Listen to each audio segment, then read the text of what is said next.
Dobro večer, ladies and gentlemen. So, let me get straight into this. A question that a lot of you asking me on this channel, Music Media Madness, since a lot of you went over and subscribed to my Smoothie channel, because obviously I guess there's more content, and then I've kind of been sleeping on this channel a little bit. Apologies, but a lot of you picked up on the content, or the base of the content being primarily around the Balkans, former Yugoslavia, to be even more Pacific, and to be even more specific than that, even Bosnia. So yeah, and people are getting confused by some of the lingo and stuff that I use, also some of the hashtags I use on Twitter and Facebook and whatever. So I just thought I'd break it down to you on this channel. And one of the questions that I keep getting asked is, what's the difference between Bosnian, Croatian and Serbian? Because sometimes it seems like I'm using them interchangeably, right? And well, the reason why that is okay. If we're talking about language, like a couple of you who want to travel to that part of the world have asked me, like, oh, what should I learn? Should I learn Bosnian, Croatian or Serbian? And I always say, well, you know what, like, if you learn one, you're going to understand the others, right? And people are like, how does that make sense? How can you learn one language and just know the others? Let me tell you something that a lot of people with, let's say, nationalistic pride might argue against and disagree with, but they're actually the same language. If I say, jebem ti majku, yeah? Doesn't matter whether you're Bosnian, Croatian or Serbian, right? You understand what I'm saying. If we understand what a language is, right, a code or system of communication amongst a group of people, a community or a country, right, then if we also understand what a dialect is, which is a variant of a specific language, then once you analyze those two terms, once you look at them separately and then look at them together, then you can start to understand how actually Bosnian, Croatian and Serbian is the same language. But so you might ask, why are they listed as different languages? It's largely political, right? It's largely political. Let's be honest about it. Now, is that to say that Bosnian and Croatian and Serbian don't have differences in terms of spelling sometimes, or obviously they would with pronunciation, because it's different accents and dialects. But yeah, there are slight changes with spelling from time to time, and there's even different words from time to time for different things or in different contexts. However, like, people understand all of those words, like, or at least, okay, the majority of those words. Like, so if you look at what, like I said, if you look at what constitutes as a language, they're not different languages. But like I say, you might not want to get into all of that when you're discussing that with people. But why do I say it? Because body mikurat. What does that mean? We'll get onto that later. So, if you might have heard of Serbo-Croatian, maybe. Like, there was a time when it was the language was put together in that format. Like, I remember there was a school in London somewhere that had a Serbo-Croatian course. Croatian also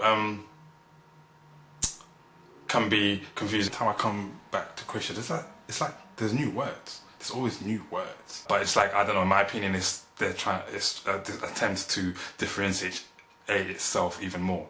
So, also, what is Bosnian, Croatian and Serbian? Nationalities. So obviously somebody from Serbia is Serbian, somebody from Croatia is Croatian, and somebody from Bosnia is... That gets complicated, because somebody from Bosnia can be Serbian, Croatian, or Bosniak. Yeah, it depends who you ask. Some people say, oh, Bosniak is just Bosnian. So let me break that down basically. When you ask me, I say if you're born in Bosnia, you're Bosnian. But again, be careful who you say that to. It's not really that simple. But in Bosnia, right, nationality, national identity is intimately tied to your religious faith, right? So the whole issue of ethnicity gets a little bit confusing in Bosnia. But just to break it down quickly for you, right? So if you are Orthodox Christian in Bosnia, then you are Serbian by nationality. If you're Catholic in Bosnia, then your nationality is Croatian. If you're Muslim, then you're Bosniak. So that leaves the question, is there such thing as a Bosnian national identity? I think that's an open-ended question. I'm not going to say yes, I'm not going to say no. The answer on the surface would seem no, but you do get the term, you do get people referring to themselves as Bosnian. So, Bosnian, Croatian, Serbian, nationalities, and they are languages in a political sense, but essentially they are different dialects.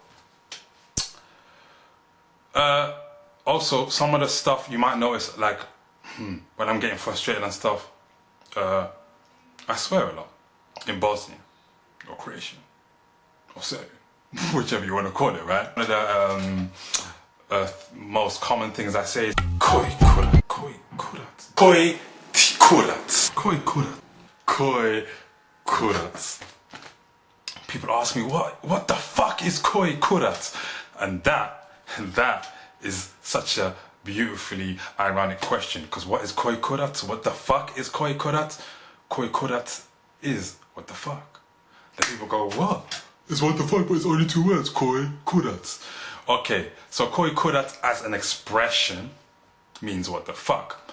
But if you want to take those 2 words literally, koji kurat, it actually means which dick. So koi can be which, koi on its own, right? I believe can be which, whose, and what, I think. Which, whose, and what, koi, depending on the context of the sentence. And kurat, dick. And together, the most literal translation of those 2 words together would be which, dick. That might not make sense to you. The easiest thing I can say to you is when you're looking at certain phrases in Bosnian, Croatian, or Serbian, is not to always try and translate it in a literal sense. Just look for what the meaning is. Because if you try and translate it to the literal sense into English, it's going to really confuse you sometimes. But if you really want to look for why the literal meaning ties to the expressive meaning, there are ways you can do it. I don't know if this will work for you, but there's ways that it works for me. For example, with koji kurat, I go, okay, koji kurat is what the fuck, but literally it's which dick. So how does that work? Well, if you look at which dick, just think like which dick is fucking. So what the fuck? Does that make sense? It might not make sense to you, but it makes sense to me. Alright. So yeah, that's one way to look at it. But yeah, I often swear in Bosnian, Croatian, or Serbian because I don't know. I feel like it's more expressive. Mama jebaću pičku materinu. Jebem ti family. Đubre! Jebem ti majku. Mučko đubre! Mršku pičku materinu. Đubre! Jebem ti materinu pičku! What's the difference between Bosnian, Croatian, and Serbian? There are differences. There are more similarities if we're talking about culture. If we're talking about language, there are differences. But by a technical definition of what language is, they're the same. And if we're talking about dialects, there are differences. But again, like with culture, there's more similarities. And no matter what dialect, you can understand each other. Shit, I totally forgot to tell you what body mukurat means. So, body mukurat means I don't give a fuck. But literally it means my dick hurts. Yeah, I know what you're thinking. Koji kurac. Vidimo se.